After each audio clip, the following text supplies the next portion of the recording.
Your next promotion is just the beginning, and this podcast shows you how to get there. Welcome to episode number 175. This might actually be the most important podcast episode that I have ever done, especially if you didn't attend the recent live workshop I offered called Executive Presence Exposed.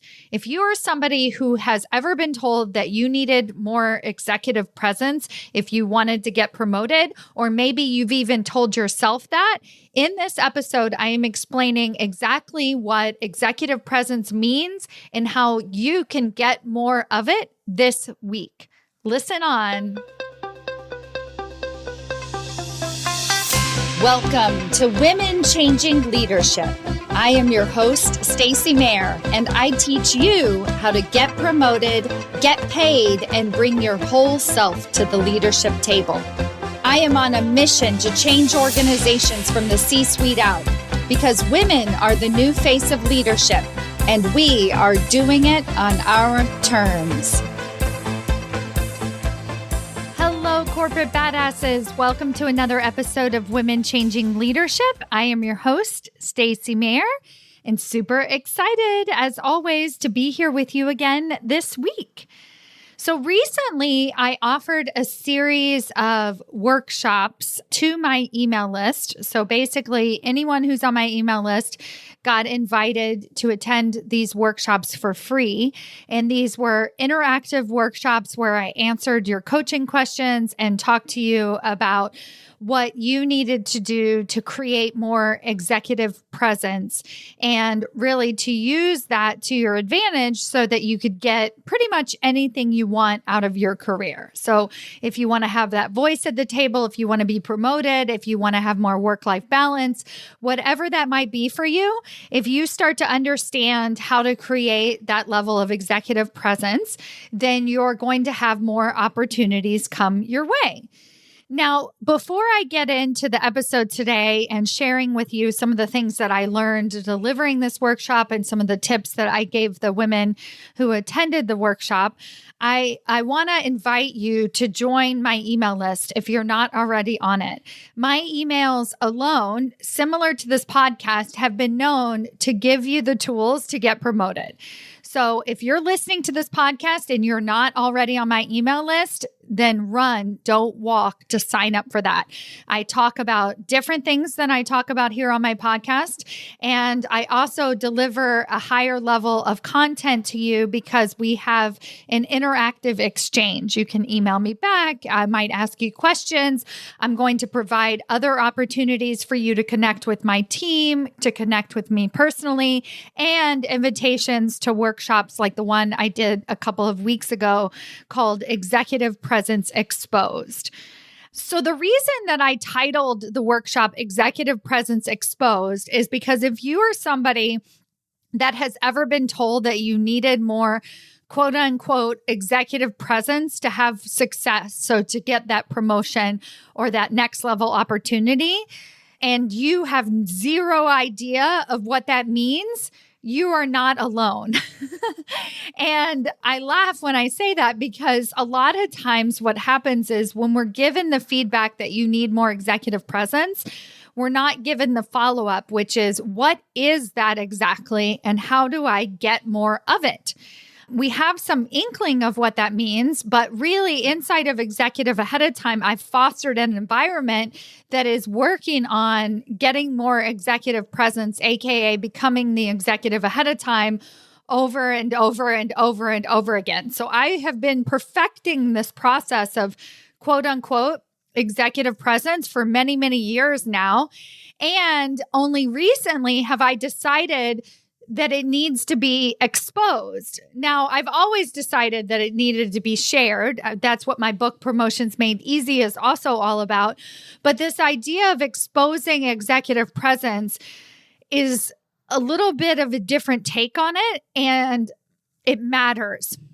So let me give you an example. When my book, Promotions Made Easy, came out, I was dropping my kid off at school. There was like a special event at school, and there's a woman at our school who is a mother, and she is also a COO of her organization. And she came up to me, and we've talked about the work that I do. And she came up to me and she said, "Oh my goodness, Stacy, I bought your book." And I was like, "Oh, that's great. I'm so glad you bought it." And she said, "Yeah, I was reading through it and I decided to buy a second one and give it to a woman on my team." She said that this woman on her team, who's a vice president, has been asking over and over again for a promotion. And she wasn't able to articulate to her what it was going to take for her to put her up for a promotion. Essentially, she felt like this employee of hers needed more executive presence, but she didn't know how to tell her to go out and get it. And quite frankly, and this isn't what the COO said, but quite frankly, she doesn't have time to do that. So if your boss is telling you you need more executive presence, but doesn't back it up with information, that's not necessarily their fault. It doesn't always mean that they're being shady and dodging the question. It just means, one, they don't really know themselves. And two, they don't have time. They have other things going on in their job. They don't have time to teach you how to get more executive presence. So when she read my book, she bought a copy for her VP and gave it to her and said, "Do this. This is what I mean by executive presence." And she gave it to her. Now I want you to think about the magnitude of that single decision. So this podcast is called Women Changing Leadership. If as a woman in leadership, we had the ability to expose what executive presence means to every single person on our team, male or female, and give them a step-by-step guide to actually get more executive presence, could you imagine what would change in the world, right? Could you imagine what would change for us as women leaders who want to advance our careers if we were actually given the tools to get promoted? Now, it's one thing for me to give you those tools because you've been listening to my podcast and you apply those tools. And like I said, you can read my emails. You can apply what I talk about in my emails. And you have been doing this work over and over and over again. And so you know that it works. But if you had a boss, or let's say you were a boss, and you had the actual script, the actual tool to hand to your employees and say, "Do more of this, and this is what I mean by executive presence," could you imagine what caliber of woman that we would get at the leadership table? I mean, it just kind of blows my mind, and it's so exciting.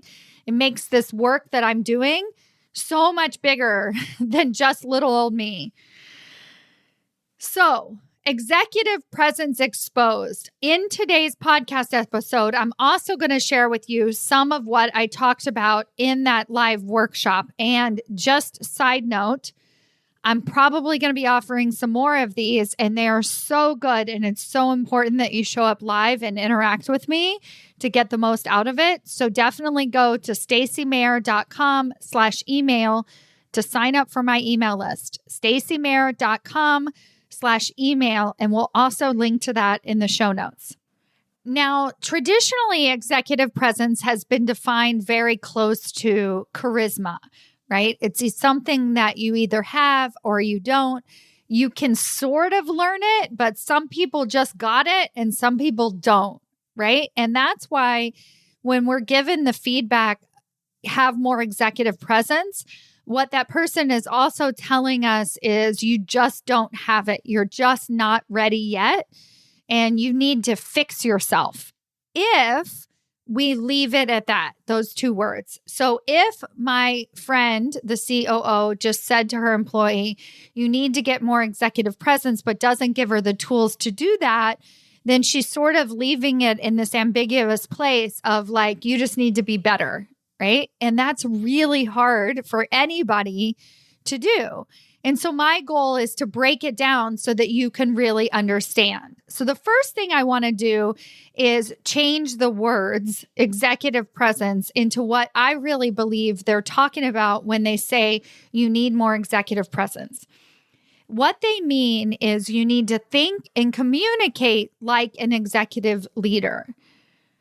So think about the difference just in those two terms. So you need executive presence, which sort of begins and ends at the world of charisma. And then I share, you need to think and communicate like an executive leader. Which one of those definitions provides less shaming and more action? Executive presence or think and communicate like an executive leader? I go with the second one, right? Executive presence, it has this feel to it. They're just not great words. It doesn't feel good. But thinking and communicating like an executive leader, now that's something that you can act upon. So the first thing I want you to know today is if you've been told in the past that you need more executive presence, quickly translate that in your brain to I need to think and communicate like an executive leader. Now, in today's episode, I'm going to give you some tools so that you can begin doing just that. Let me share with you a story about Janine. So Janine was a vice president, and there was an opportunity at her organization for the next level role. And she had really set herself up to be considered for that role. She figured that would be her role if it ever became available. And at the point that she hired me, that role had just been given to somebody outside of their organization. They didn't even consider her. They didn't ask her to apply. They didn't promote her into that role. They just gave it to somebody else outside of her organization. And so she was completely fed up, and she hired me as her executive coach. And when she came in to start working with me, of course, she was very frustrated, right? And you would be as well, right? If you get passed over for an opportunity by somebody outside of your organization, especially if you're doing everything right, there is no strikes against you. You always deliver. You're a great leader. You've made your ambitions known, and then they pass you over. So traditionally, it can feel like you have two choices. You can either say, you know what? Screw it. I'm out of here. I don't need this company anyway. They don't respect me. They don't get me. I'll never have an opportunity here. Or you'll put your head down, go back to your desk, be like, well, maybe it wasn't meant to be. Maybe they're right. Maybe I shouldn't be considered for that role. Maybe I set my ambitions too high. You just go back to your desk. You focus on your work. You try and prove it to them. So the next time they know that you're available, you suck it up. So traditionally, we usually feel like we have one of those two options. And I want to give you a third option. So when she came to me on the phone and she said in this terrible tone, very upset, that she had just got passed over for this promotion that she thought she was a shoo-in for, I said, oh, that's interesting. They just don't see you as an executive leader. So what do we need to work on? We have to work on how you can think and communicate like an executive leader. We just have to show them you are an executive leader. And she was like, what? And I said, yeah, they just don't see you as an executive yet. And then that gave us something to work on, right? You see how this takes the shame out of the conversation? Instead of just feeling like, oh, they don't appreciate me, or I just need to work hard and go back to my desk and suck it up, I gave her something to work on. Again, reiterating, we have to translate executive presence into really what it is so that we can make it actionable for ourselves. Now I want to show you how you're going to know if you're being successful at thinking and communicating like an executive leader. So how do you know if you're doing it right and you're on the right track? Well, the first way is you're going to get promoted, right? You're going to get included in the conversation. Opportunities are going to start to come to you. So that's one example, but that's a result. Along the way, you're going to have certain clues as to how you're shifting your behavior, and this is going to give you a focus of this action. The three things that define executive presence for me is how you see yourself, how other people see you, and how you see them. How you see yourself, how other people see you, and how you see them. So this is the foundation of all the core training modules that I teach inside of Executive ahead of time.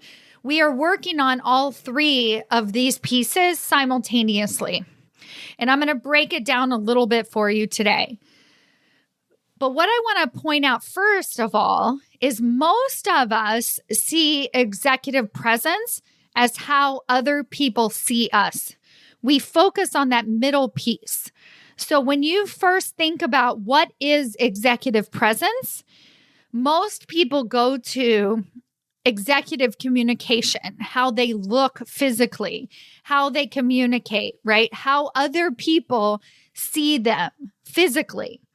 This is why traditionally executive presence has been defined as looking and acting more like a man rather than like thinking and communicating like an executive leader, right?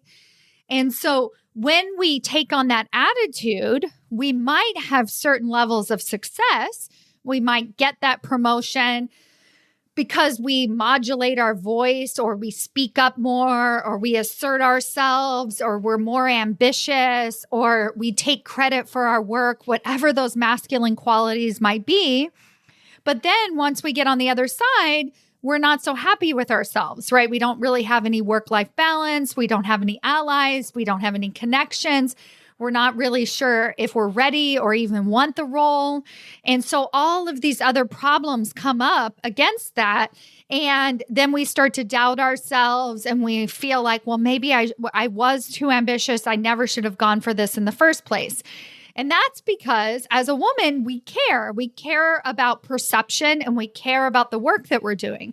So we're not just wanting to act more like the role and then get the role and then continue acting like the role. At some point, that's going to fall flat and we're going to not enjoy it anymore because we're smart, right? And that's not the life that we're trying to create. But I want you to see that that's only 1/3 of the equation. So inside of executive ahead of time, I also focus on self-concept, how we see ourselves. Do we see ourselves as an executive leader? That is part of thinking and communicating like an executive leader, is do we even see ourselves as an executive? And the answer is a lot of times no. No, we don't. We don't identify. We identify as a subject matter expert. We identify as a person who works by the hour and not gets paid for our ideas.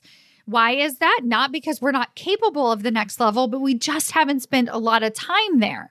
And so there are ways that we can start to work with our self-identity, our self-concept, to really be able to understand and believe that we are not only capable of leading at the executive level, but the truth is there are things that we're doing right now that are already thinking and communicating like an executive leader. So 1/3 of executive presence is how you see yourself. Do you see yourself as an executive leader? The second piece is the outward appearance, right? Do other people see you as an executive leader?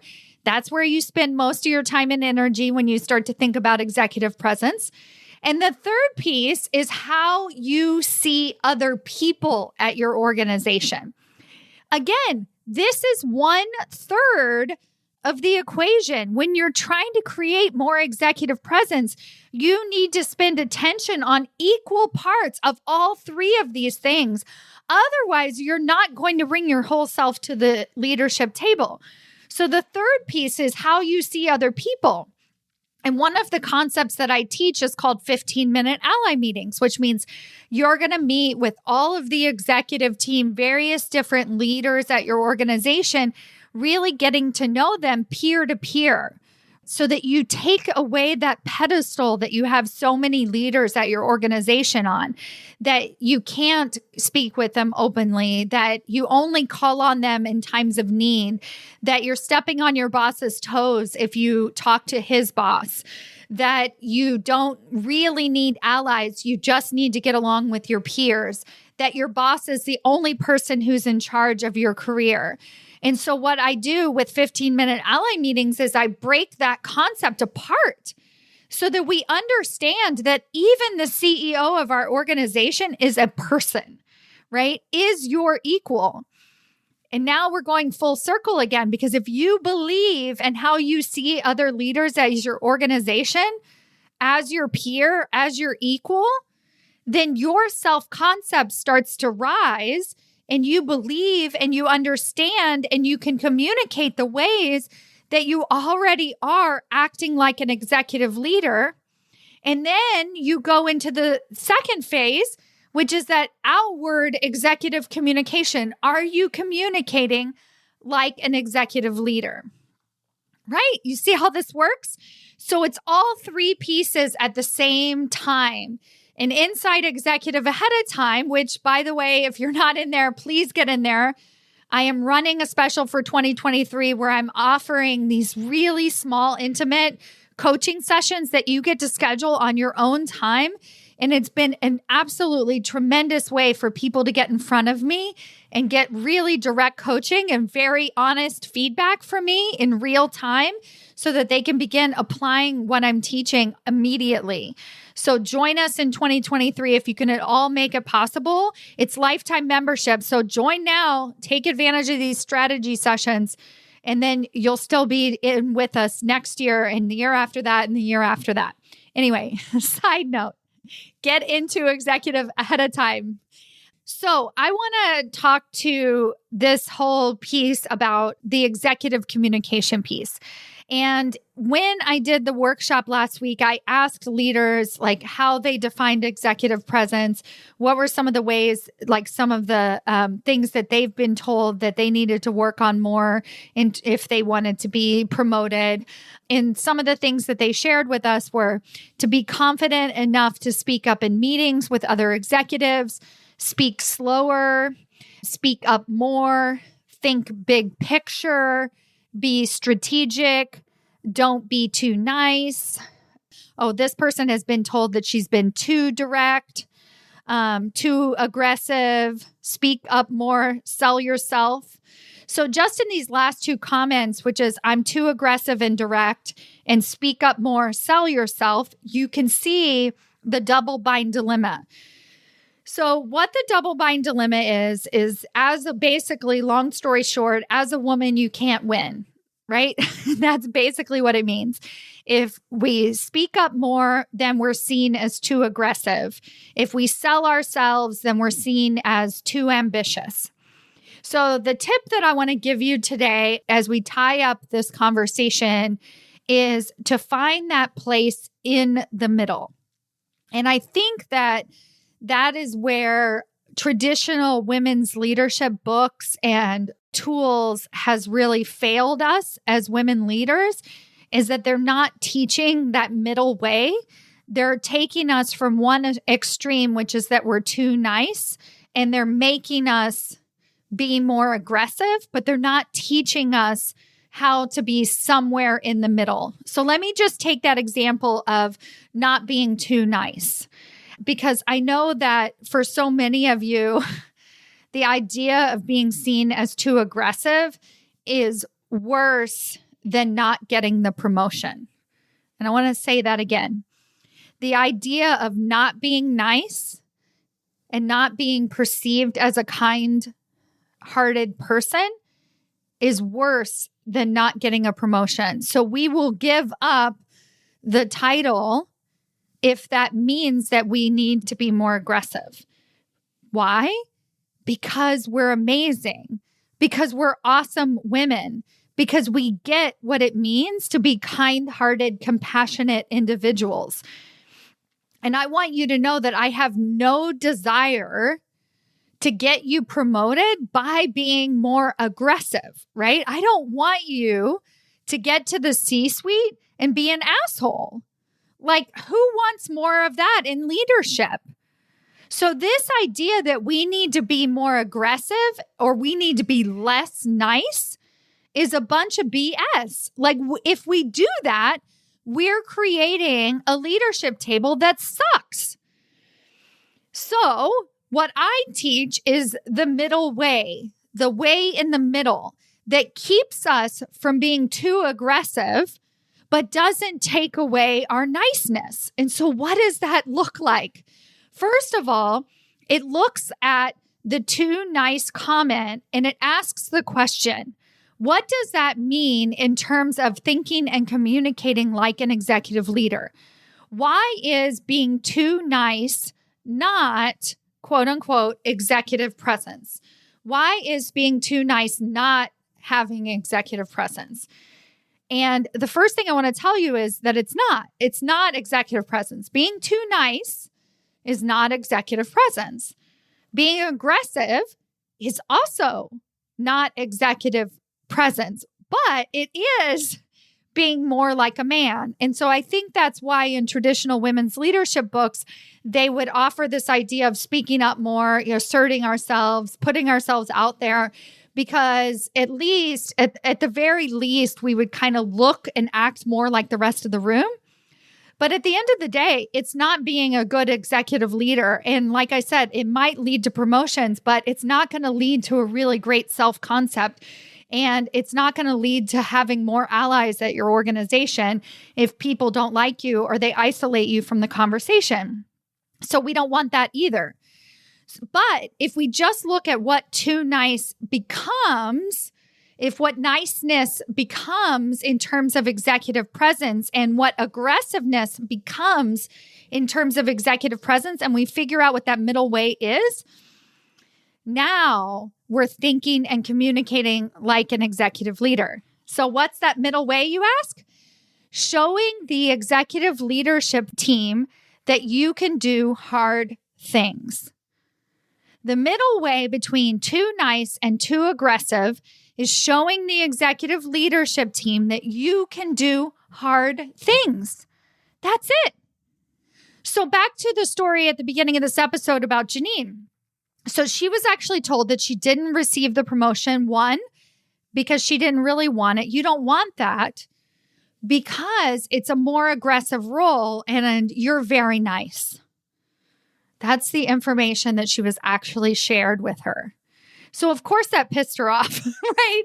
Of course that frustrated her even more. She's like, well, come on, of course I'm nice. That shouldn't penalize me from getting the next level role. And I completely agree. But I was able to show her how she wasn't showing them that she could do hard things.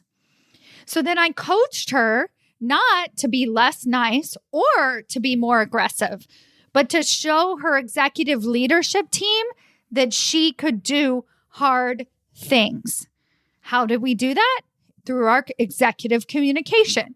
We talked about different problems that were happening on our team, and not just the problem, but how we were solving for that problem, right? So many women, especially nicer women, brush that under the table. They say, oh, they don't want to hear about my problems. Yeah, they don't want to hear about your problems as problems to be solved by them, but they're happy to hear about the solution that you created, that you were able to solve a big problem. When you start showing your work in this way and you start showing up as that executive leader, showing them that you are already doing hard things, then they start to trust that you can lead at that next level. Because guess what? When she got promoted, then there was this huge series of layoffs and she had to lay off a large percentage of her team, AKA a hard thing. When you get promoted into executive leadership, you have to do hard things, right? And so she was able to start to show them, because she did get promoted, she was able to show them ahead of time that she was capable of doing hard things, all with her big ass smile, right? She's still the nicest person at her organization who can do really hard things. That, my friends, is executive presence. How we think and communicate like an executive leader. When you, number one, redefine executive presence for what it actually is. It's not charisma at all. It's not having more people like you. It's not speaking up more. It's not being more aggressive. It's not taking bigger risks. But it is somewhere in the middle. We can't keep doing what we're doing and expect a different result. So what do? We learn how to think and communicate like an executive leader. How do we do that? By the way we see ourselves, by the way other people see us, and how we see them. You start doing that, you are going to have more executive presence. And the icing on the cake is you are going to know how you got to your unique level of success. You're going to know exactly how you made it to the C-suite so that you can begin to lead other people at your organization, so that you can be that woman that hands another woman my book at their organization and says, read this. This is what executive presence is. You're going to be living from that place of abundance, lifting everybody else up, exposing executive presence for everyone at your organization. Well, maybe not everyone, but the leaders that you actually like and that you want to see promoted, you're going to be able to do that because you're going to know how you did it. So then you'll be able to translate that to so many other people. This is what we're doing inside of Executive Ahead of Time. If you're not already in there, get in there. If you are having any doubts, any questions, anything in your mind at all, email me, let me know. We will hop on a call because I want to make sure that you really understand the magnitude of the transformation and the work that we are doing when we start to take this level of ownership in our career, how we truly become that change for women in leadership. Thank you so much for listening, and I'll see you next week. Bye.